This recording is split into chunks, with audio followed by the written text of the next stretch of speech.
I'll give you an example. You know, I'm going to meet KRS-One. Okay. Now I'm going to interview KRS-One. Yeah. Now he already crushed me out in my college years with, you know, the things that he had done. You know, from the original album with Scholar Rock to, you know, on to Edutainment, then the Blueprint, and you know all of those albums. And now I get to interview him, and so I walk in, and I shake his hand, and he's like, "Nice to meet you, Joe. I watch the show every day." And I'm like, "Oh man, how do I do this interview?"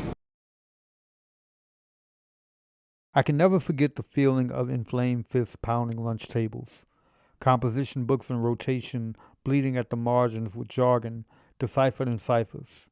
The homies turned temporary laureates, lauding best efforts to pen lyrics that mimicked the rope chain role models that taught us and adapted English.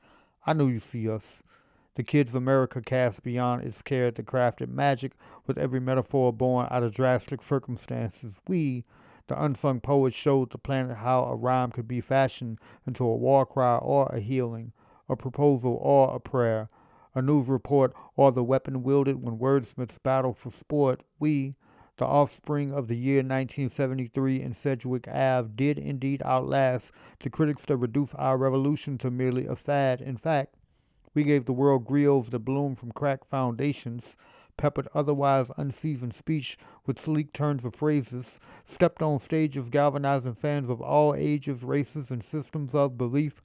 With no more than rhythm and poetry cascading over dope beats, we represent a half-century of a ministry that saved souls, that turned street dwellers into CEOs, latchkey kids into lyricists whose names appear in the Library of Congress. They never thought that hip-hop would make it this far, but here we are, a continuum of bars and bravado, breakthroughs and premature burials, rebirths, remixes, and a persistent retelling of inconvenient truths. Every time a rhyme leaves the booth and the proof is resonant in the cries of those whose conditions it describes. But yo, for right now, we're going to quench our thirst with the finest, because we timeless, indestructible, iconic, a global guilty pleasure, the most unlikely genius, an anomaly in a world that's confused about whether they love or hate or want to be us. What is the first rap song you remember memorizing, and about how old were you when you memorized that song? Oh man. Dang, I think it would have to be Crush on You by Lil Kim. I know. Okay, talk about it. I think the video was so mesmerizing to me that I just knew I had to like know all the words to this song, even though I had no business learning the words to this song. The first rap song, let me think. All right. Mr. Big Stuff by Heavy D. I remember remembering all of the lyrics to it because I actually won a talent show rapping that song in elementary school. And I had to be in the 3rd or 4th grade, so I had to be around 8 or 9. So you're gonna get this a lot, right? Yeah, the message. About 9. So that like if Common and like Tariq from the Roots and whatnot, when they talk about this, it's like the same song basically, and like the same time period, like the song Hip Hop. I used to love it rather. That's like he was 9, right? And it was like it was the message, I believe it was. I feel like there's a few songs, but I would have to probably say Crisscross Jump. I think the first one was a group of young cats from Atlanta, Chris Kelly and Chris Smith. also known as Crisscross. Uh, the single Jump Jump came out. I think I was in kindergarten when the single came out, and the album was the first one I ever got on cassette tape. My mom got it for me when I was in the first grade. Okay. Manifest by the Fugees, specifically Lauryn Hill's verse. And I was about, gosh, what year was that? Was that like 95? Sounds about right. Yeah, I must have been about 16. Battling taught us to never cower, only devour. Our first power lie in our ability to punish a whack MC, and to some degree, it was the first lesson in reclamation. We are products of a nation that stole our soul and packaged it back in a whitewashed cadence, a blatant, flagrant heist of brilliance. But when we spat bars in the sanctity of ciphers, those rhymes weren't for sale. Those battles were steel sharpening steel, where we learned that our words were weapons in this land of kill or be made a meal. We knew that exercising our right to remain silent never made the violence of our zip codes go quiet, nor did it quell whatever riot our hoods had in store for us, label us notorious. America's worst nightmares, bastardized by parents turned property of the state.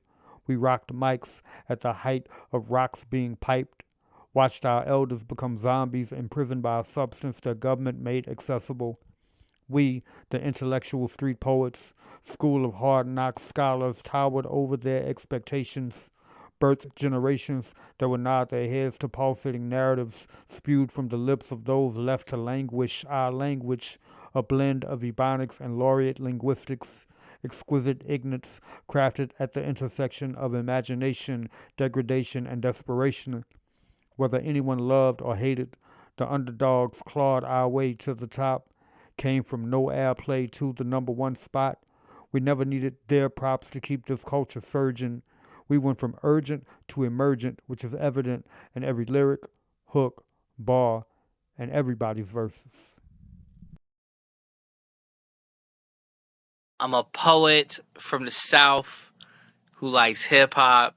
It's obviously Andre 3000. You know what I mean? Like, you know, which I'm sure will be a lot of people who fit that demographic. But yeah, man, I mean, Andre, yo, I to me, there's so many lyrics that he's got that's timeless. But I mean, also, you know, like I keep coming back to the classics. Like I was just talking about Pac today to some of my students, and talking about like how I'm like, you know, none of y'all were even alive when Pac was alive, but y'all could tell me where the tattoos are on this man's body. I still love Lauryn Hill and always will. I love the entirety of the Wu-Tang Clan. A Tribe Called Quest strongly. I love collaborations apparently, you know, because I love the Fugees. I also love Outkast. Like I love groups. I love squads. That brings me, and I started with Salt and Pepper, so I guess I'm just realizing this about myself. Like it's groups mostly for me. Charles Hamilton. Charles Hamilton is a rapper that I deal with a lot of mental health issues. I'm bipolar, suffer depression, and he is that in music. He encapsulates that. Like he said things, he spoke to my insecurities and my lack of confidence at times. And he made it sound so cool to not have confidence. It's the weirdest, like he's always depressed, always sad, but the dude had a swag about him. It was like, yeah, I don't like myself, but I hate you more. So I'm about to kill you, rapper. Like it was just the illest shit ever. One of the lines he said to me that always stuck with me was like, I don't know, what he said, something, I mastered it, the man on stage, but I'm a nobody after it. And that's pretty much, for a long time, that was me. You know, like, I knew I was on stage, I couldn't be touched. You know what I'm saying? Like, I'm the nicest, whatever. But when I get off stage, I don't even like myself. Fonte Coleman, that's number one. Fonte from Little Brother, Stickman from Dead Prez. It's funny because I'm listening to his audiobook right now, and it's just I get the same from it as when I'm listening to an album. Like the way he just puts his words together, the way he talks, he goes in between like this really deep, you know what I'm saying, intellectual talk, and then just being a hood nigga at the same time, and it all makes perfect sense. Who else speak? Juvenile. Juvie. Like, especially when I moved to Louisiana, he made so much sense. You know what I'm saying? Like Juvie, like, you know, rappers who I listen to, I feel like I'm just hearing a conversation. In the beginning, I'm gonna say MC Light. You know what I'm saying? I think it was the condense in her voice and delivery. You know what I'm saying? I almost, you know, I love Queen Latifah too, but something about MC Light voice. Q-Tip. Q-Tip is again another one of my favorite lyricists, just the way he approaches a verse, just the way that he kind of paints the picture, and then also I guess kind of having that producer rapping on top of his production sort of privilege, you know, and how he can kind of mesh and mold that if he likes to. Yeah, man, so many, man. Got to put Mos Def in the mix. Then we can stop it there because this will be the whole episode. DMX spoke to me. DMX spoke to me. DMX spoke to me. And Lauryn Hill, Miseducation, spoke to me. We cloned the planet with every anthem, jumped fresh and made everybody else follow suit. Truth be told, we weren't supposed to grow old, and that's how we became timeless. Andre Benjamin Button types that remain forever young behind mics. Under dim lights of studios that turn mortals to gods, our first awards were the head nods, daps, and yo, run that shit back. The tracks that went from concept to concert, the verse that birthed the quotable that got passed down like folklore, the roar from the crowd the first time that rhyme was heard beyond the ears of the sound engineer. Our peer review came by way of our peers in the stew. Lyric critics that might never spit shit but kept it 100 about what they wanted. There was never no future in us frontin' like something was fire if it was garbage, regardless if it was the homies. And the only way the bars got better was when we endeavored to best our best efforts. 'Cause what's this game without everybody vying to be rap MVP? What is a real MC without a challenge? What is average to a savage?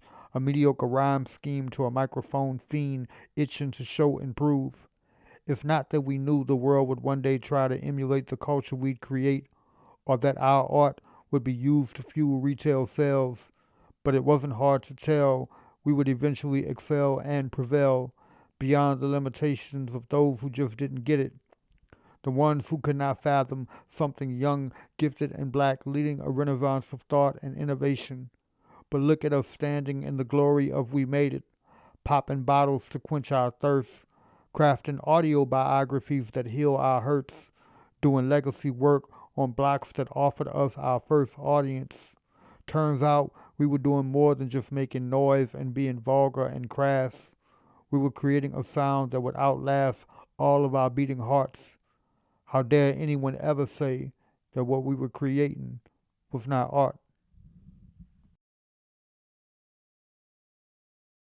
With hip hop, like the more you listen to it, the more you realize what you didn't realize before, right? So an example for me is there's a line that Mos Def used in Black on Both Sides, Yassine, where he says, I start to think and then I sink into the paper like I was ink. When I'm writing, I'm trapped in between the lines. I escape when I finish the rhyme, right? And of course, the next line from that, if you take the original, is I got soul, right? Because this is a Rakim lyric. Mm-hmm. I first heard that, I thought, holy shit, what?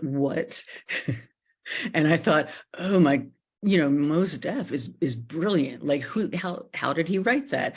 And it wasn't until, and I thought, and I carried that around with me for a while. And then I was watching some best MCs show on some cable station, and they get to the top, and KRS-One is being interviewed, and he says, yeah, I mean, Rakim, he wrote this thing. And then he goes and says that lyric, and I was like, what? My rap DNA basically, in terms of lyrics and what lyrics are attempting to convey, it kind of comes down to three cats for me.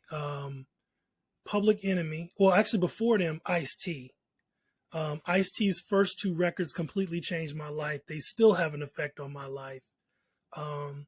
When Rhyme Pays came out, I was like, I don't know, 14, 15, 14, something like that, 13, 14.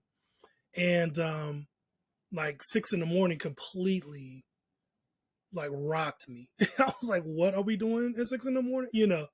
And I remember distinctly buying that cassette, putting it in the boombox, and being blown away. And then the second record was even more, intellectually profound to me. Power, had the songs Power on it, Drama, like those songs are like a syllabus for Black life, no matter where or when you live. Second MC was MF Doom, period, right? His reinvention to me is like a really hardcore life lesson. And then Public Enemy caught me in the early 90s. The second record, Nation of Millions, that one is the one that really took. And it caught me right when I was discovering my militancy and Pan-Africanism and Afrocentricity was starting to blow up. And so it probably had the greatest effect on my life as a Black person as I know it. First song I'm going to point you to is Raw by Big Daddy Kane. Mm-hmm. That's the first one, because I need you to hear that rhyme. Yeah. Because that rhyme, first that beat is sick, right? But then the rhyme come on top, and Kane, here I am, R.A.W. This terrorist, here to bring trouble to the phony MCs. I move on the seas, I'm just conk and stomp another rapper with ease. A lot of, emceeing in hip hop is about like ego in many ways. And I absolutely have tapped into that. But like, to me, the songs that I've written that have healed me the most and consequently have had, a significant impact on, the broader audience and listenership are songs that start to dismantle the ego. There's a lot of gifted lyricists who are probably more common, than Black Thought and Common with the mainstream because they've had that commercial success. Yeah. And I think that has always been, also just, me being a rapper, but also being a promoter and a DJ, being able to push these genres of music to people the right way has always been kind of a challenge, right? Mm-hmm. What city you go into, because now you start to, I'm talking about the culture of hip hop. Right. When you push the culture of hip hop into venues, like that becomes a challenge. Like, okay, I'm gonna come in here and play real hip hop. I'm gonna come in here and play, Black Thought and Talib and Common and Rhapsody and just. That's not gonna go over well, and it's not gonna go over well with the people a lot of times when it comes to like the financial end of it. So I'm saying all this to say that there's a lot of gifted lyricists that get overlooked depending on what your taste. Before the world knew our names, we gained acclaim on the blocks that raised us. The same streets that made us saw us return the favor with every homage paid. We gave tours of our territories and our stories, invited outsiders to listen to the conditions of our wards and boroughs, and kept it thorough about how they shaped our existence. We paid attention when the news called our homes crime-ridden and rest havens for despair, then dared them to report about the roses blooming from concrete. We, the wordsmiths, residents of ruin and wilt, used our gifts to lift our families above ground, ran our towns, then ran up the billboard charts, taught lessons in survival on wax and cracked every code designed to keep us starving. They didn't want us within the margins, so we wrote outside the lines, wrote lines that got us shine, got shine that bought us time, took that time to design a plot to take us from being have-nots to have-gots, then reported back to the block live from the mountaintop. Unlocked the gates designed to keep us confined, exiled from prosperity, gained clarity around what it meant for home to be the origin point of charity, gave hope to our neighborhoods as we became ubiquitous, limitless, the soundtrack to a generation. And since there was nowhere for us to go but up, we made it our permanent placement. Being from South Jersey means I'm like really from Philly, kind of. So I think about the overall arc of New Jersey, and the first person that comes to mind is Stretch. That grittiness, that rawness, that tough exterior that we have. And people who are privy to kind of watching him on reality TV can see there's a little softness inside that tough. I feel like that's Jersey all the way. Naughty had the fun records. We like to have a good time, partying and things like that. But it was also like, if you're not from my ghetto, stay the fuck out of my ghetto kind of vibe. I also think about PRT from Central New Jersey, so that's a little bit closer to home. Spent a lot of time in Trenton as a little girl, and around the late 80s and early 90s when they were rapping, it was talking a lot about 5%er things, and that was like my entire life. It was all around me. So there's one rapper in particular that any rapper from Kentucky is going to say, and I'll agree, well, they should say, especially if they're from Central Kentucky, which is where Versailles is. And his name is Rob Jackson. Rob Jackson, he's one of the few rappers from Kentucky early on that actually had a deal. You know, I think it was with Arista. You know, he actually had some songs. He had a single called Boom, Boom, Boom and a couple other songs. But I would say that overall his true essence wasn't handled properly by the industry because Kentucky's always been such kind of a mystery state, an anomaly. For me, it was Max Minnelli. That was always, you know, and to this day, like I always view Max Minnelli as the gold standard of Baton Rouge hip hop. And I think why I always viewed kind of that more of an attachment to Max was because he kind of had that more lyrical bent to his music. And I think, you know, when I think of Boosie, I just kind of think of raw emotion, raw pain, raw anger, raw everything that Boosie experienced. But when I think of Max, I think of like a more cerebral approach. I think of someone that's kind of analyzing themselves and their world around them more, as opposed to just, you know, expressing what's in their gut. Juvie is at the top of that list. In terms of speaking for the city, I would say Soulja Slim spoke to the streets of the city in a way that no one else ever did. And even for me, like, you know, for Soulja Slim, I mean, with me, it was almost like, yeah, like, I was always around that stuff, but I wasn't doing that stuff, bro. And you really speaking to the hearts. You ain't speaking to my heart, you know, because that was something that I was adjacent to. But you speaking to the hearts of the dudes that ever took a step further of being involved in that life than I did. You speaking to their soul, to their bone marrow. I remember a time when I was in the prison and I was hearing, this is female guards, right? These are not, no, let me rephrase. Not just female guards, but some of the female staff members. I listened to some what will be considered professional women sit and have a conversation about the metaphors that Lil Wayne was using in songs. And there was never a time in my life in hip hop where metaphors and similes were highly regarded by everyday people. We're not talking about by hip hop heads.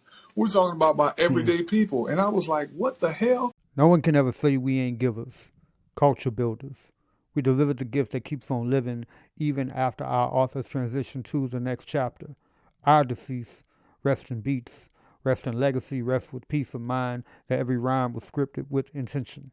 Picture our forefathers and foremothers spitting in circles of uncertainty, rhyming with no thoughts of being embraced universally or cashing out commercially. They, Afro-Caribbean, Afro-Indigenous, black as licorice, brown as cinnamon, gifted and Pulitzer Prize prolific, provided a new view into the souls of black folks. And the globe threw their hands in the air and yelled, ho, while they said, yo, them folks are still killing us. 'Cause what's blacker than making the world move its feet while struggling to keep yours above ground? How does it sound when suburban kids spit the nigger back at us while claiming they're just trying to be down? What's the cultural invitation to a nation of invaders that sees whatever the hell they please? What's the voice of an MC when martial law has your hood under siege? We started out trying to make something out of nothing, hustling to be heard, using our words as an exit. Sometimes we be righteous, Sometimes we be reckless. Sometimes the rhymes be so real it forces us to reckon with all the bad habits we picked up from those who oppress us. Most times we just got a message we need to shake out of our bones. Sometimes we've been offensive, other times dead wrong. But look how we have grown and cultivated growth, reinvested in futures, reinvigorated hope. Our story is far from finished. It's only been 50 years. We have no idea what awaits us or what's the next frontier, but we will flow our way forward. We don't know any other way to do it. Hip-hop is in our marrow. It's always been more than music. I honor hip-hop as a musical genre because without it, it will be absolutely missing. Because what it did was it gave not only voice to the stories, you know, the series of the stories, but gave voice to the voiceless people, you know, like the poor people, like the people who you know, just maybe didn't have a chance in any other musical genre, you know, like I don't know how to say that, but Black America is personified hip hop. I believe that. And then it gave it edge, it gave it life, it gave it reality. And so I guess as an artist and really as a father, like what I play for my children, like I know how powerful it is because the African tongue is so powerful, man. You know what I'm saying? Like what we do with it, like how we use it, how we communicate, what we use it to, what we could use it to communicate, the different messages that come from it, right? And so, yeah, man, like it's you know, and it's something that we need to protect. Hip hop has been this space of camaraderie, upliftment, and you know, Black people, we're connected to the drum. So because we're connected to the drum, the African drum, we make some of the best party music. One of the greatest beats in hip hop history. It sounds so tribal, and that's bust the rhymes, put your hands in my eyes can see. That is representing the video as well. When you hear it. Yeah. Yes, right? And you hear it. It's like, oh, it's like it almost wakes up the ancestors with every kick drum. Right? And that's something that only hip hop can provide, right? And hip hop is vast.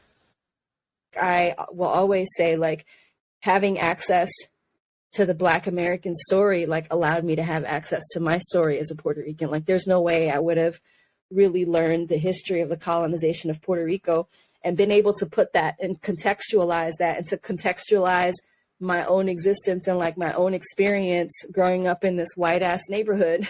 I think the first thing is it made space. It made space for a lot of voices that might not have otherwise been allowed to speak. I mean, I think hip hop helped pull down some of the, you know, eat at and pick away some of the respectability. Some of the sanitization that, you know, about being Black in this country and everything we face, about white gaze, about Black exceptionalism, about like how we had to show up. And I think hip hop gave us space to not have to be that way. And I also feel that being an organizer is an important part of hip hop culture because it fits into the fifth element, which is rarely spoken about in this culture, which is knowledge of self. Because you can't operate in the other. I don't feel like you can operate in the other elements of hip hop if you first don't have the knowledge of who you are as a person, how you want to move in this world, and what are the values and ideologies that are of great importance to you. From the beginning, even with Sylvia Robinson, an unfree Black and brown community has been producing art and music in an unfree context. Yeah. So what has been produced has never been free and has always been in competition with what the dominant culture industries have wanted to promote to protect their power. So as much as and I used to argue when I was more aware and confident in the argument, and it sounds like it would still be true to this day, and I think it's logical just to assume it's true, that outside of the mainstream, there is a greater variety of everything. I started off as a poet. So after Katrina, poetry, and studying music and studying everyone who came before me, right? So it wasn't until 2018, after I had my son, that I started to get serious about making music and really making the music that he needs to listen to in order to know what's going on, in order to be informed about music in general, you know? Yeah, so I started, my first show was at this rally for the all of the monuments coming down. Take them down Nolan. Yep, take down Nolan. That was my first show, and that kind of catapulted from there. I've done a lot of shows abroad in places where I've been like the only Black person, like possibly in that city at the time. And cats over there, be it, I don't know, let's say in Poland or Croatia or Romania or whatever. So I've felt a kinship to people who are already part of the culture, like before you get there. It's like, it's telling our story in such a way that nothing else ever has. And I feel like even movies or any type of media or any type of storytelling, even journalism without rap existing would, and don't get me wrong, I'm not trying to say we're treated perfectly and by any means. What I'm saying that without it, our narrative would be so much more dictated by others without any type of understanding, without any type of inclusion, without any type of authentic source of information. Because hip hop also speaks to the current reality, right? Because hip hop speaks to the currency, the current times and everything in that way, right? What does that look like? What does that sound like? What does that feel like, right? So that's one aspect to where it's like, okay, this is what you have to know about. Somebody may not think of this as hip hop, but what do you need to know about a Gil Scott-Heron? What do you need to know when you hear this aspect, right, of kick it, quit it, kick it, quit it, but have you ever tried, right? What do you know about this aspect of the bottle? When we hear this and how this plays a part, even with bringing in the Last Poets and this particular start in this way as well of hip hop, that some people may not define it as such. But when we're talking about also the, just the origins of this aspect of word, sound, power, I just feel like we can't leave that out either.